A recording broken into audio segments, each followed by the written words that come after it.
The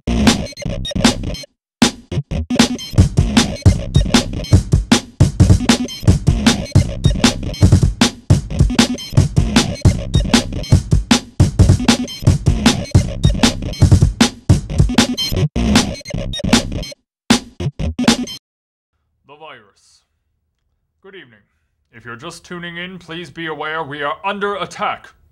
A virus believed to have originated from homeandgarden.com is spreading at a rapid rate in the northeast of Sector 422D, more commonly known as the end of the internet. All netizens in Sector 422D are warned to close all ports. Move over, man. Use all downloads. Do you see what's happening? What's happening? What the hell's going on? What's happening? I've never seen anything like this before. What's slurring their speech, happening? Stupidly walking backwards, or killing themselves in contrived manners, head immediately to the nearest Norton Antivirus Center for treatment. Whoa. And please, avoid all plant life.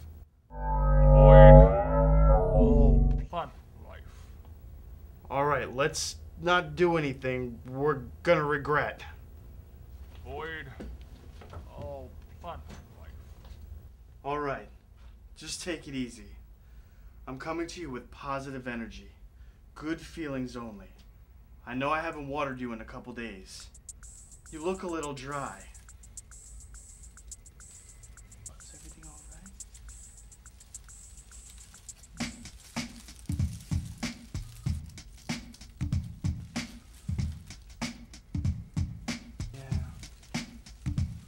Yeah. Think you're gonna take my friend? Whoa, man. This sucks. What's happening? The happening sucks. What's up, people? Welcome to the end of the internet. This is F is for film. Many people believe that visionary director M. Night Shyamalan, who became an overnight sensation after The Sixth Sense, is the second coming.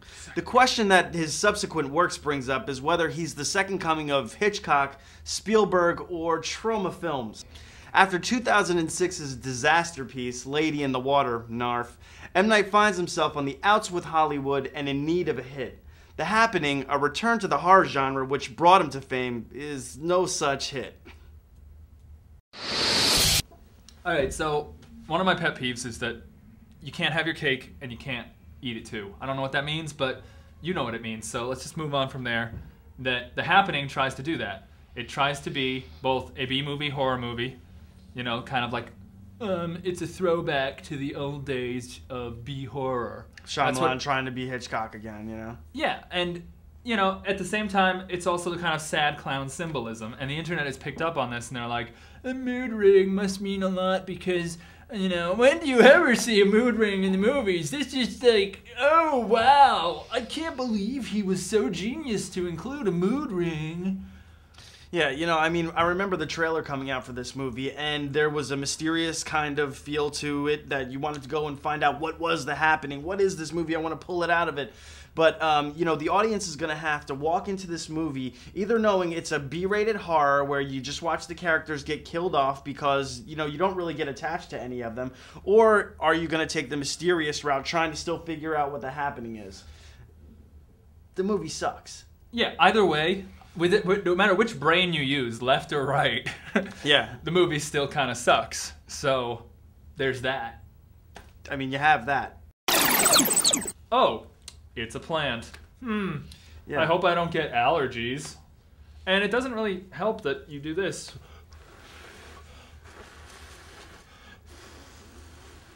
Yeah, I love when the plants are the scariest in the movie is when all of a sudden they put a fan on them. I didn't think it was the wind, it was supposed to be the plants, but every time the eerie music went on and we got those shots of the plants not coming after them, the wind started blowing. Right, how do you make, the point of this discussion is, how do you make a chase movie when the thing doing the chasing is rooted to the ground? Now, I've seen all the actors in The Happening in other roles. I saw Mark Wahlberg in The Departed. I saw Zooey Deschanel in as Kat on Weeds. And I saw John Leguizamo in Spicorama.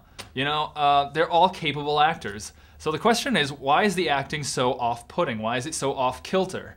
And the only thing I can come up with is that M. Night, who's a fan of Kubrick, sort of came up with Kubrickian weirdos to fill his movie with, to create sort of an atmosphere. And maybe that's the way it was supposed to be. Are you eyeballing my lemon drink? It's not bad acting if the director says it, you know? It's acting the way the director wants. That's the intention. There's nothing they can do if M. Night tells them to act in a certain way. Maybe some hot dogs would help the situation. We could give a hot dog to the director. Want a hot dog? I'm sorry if every director doesn't want his actors acting like they're in Hamlet, okay? Why do you keep changing your outfit? You're being chased by plants! You've gotta appease the 18 to 34-year-old women somehow. I mean, The Devil Wears Prada was the biggest hit of like last year or the year before that. Duh. I'm tired of hearing about your acting. Get out! Get out! Or we could have a hot dog. But it was just tiramisu. I love you. Are you eyeballing my lemon drink?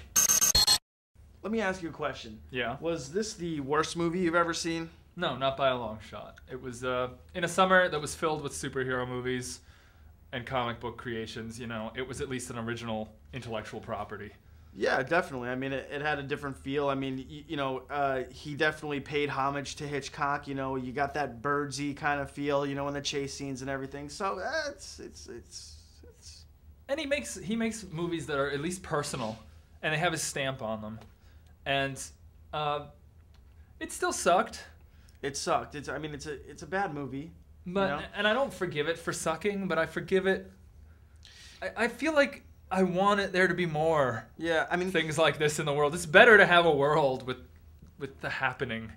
You know what this movie is? It's like an inside joke you have with a friend. I mean, we watched this movie together, and it was kind of like that kind of flick. You know, after some of Wahlberg's performances, we looked at each other and I was just like, "Are you f***ing kidding?" And from after that, it was just like, you know, it was just a fun fest. Like, you know, you didn't have to take it seriously anymore. You knew whatever M. Night Shyamalan is not going to live up to Sixth Sense and all this stuff. So put all that stuff to the side and just go with the flow.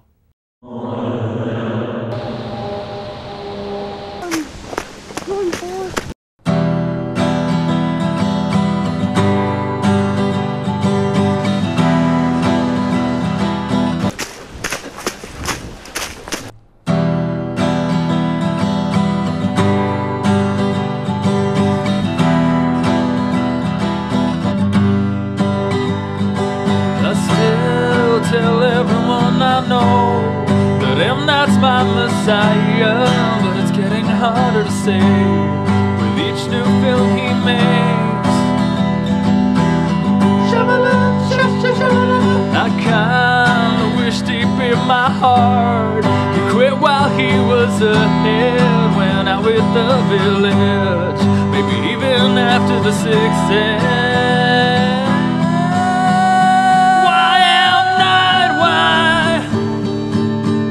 Did you make that movie?